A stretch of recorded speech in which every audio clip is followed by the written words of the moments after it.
Hello, এখন কি অবস্থা তোর? আগের চেয়ে ভালো। এখন কি হাঁটতে পারিস?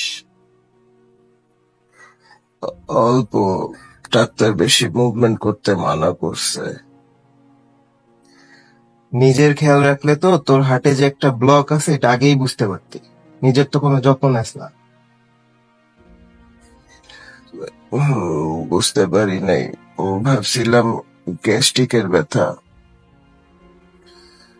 হঠাৎ যখন শুনছি তুই অনেক অসুস্থ হয়ে পড়ছিস, তোর জ্ঞান নাই, পাস পাওয়া যাইতেছে না, তোকে লাইফ সাপোর্টে রাখা হয়েছে, তখন যে মানসিক ভাবে কতটা ভেঙে পড়ছিলাম এটা তোর এখন বুঝাইতে পারবো না। কি করব তখন এটা বুঝতেছিলাম না। নাফিস ভাইরে ফোন দিছি, আয়শা ভাবিরে ফোন দিছি। হ্যাঁ, ভাইয়া আয়শা আমাকে বলছে তোর ফোন করার কথা। আমি সবসময় বিশ্বাস করতাম যে আমাদের মধ্যে যতই রাগ অভিমান থাকুক না কেন, তবে একে অন্যের প্রতি ভালোবাসার টানটা ঠিক সেই আগের মতোই আছে। আচ্ছা শোন, তুই আমার এখানে চলে আয়। আমেরিকাতে আমার অনেক ভালো ভালো ডাক্তারের সাথে পরিচয় আছে। কোনো কিছু নিয়ে তোর ভাবতে হবে না, সব ব্যবস্থা আমি করতেছি। তুই শুধু চলে আয়। আগে আমাকে এখান থেকে রিলিজ দিক, তারপর ডিসাইড করব থাইল্যান্ডে যাব নাকি তোর ওইখানে আসবো।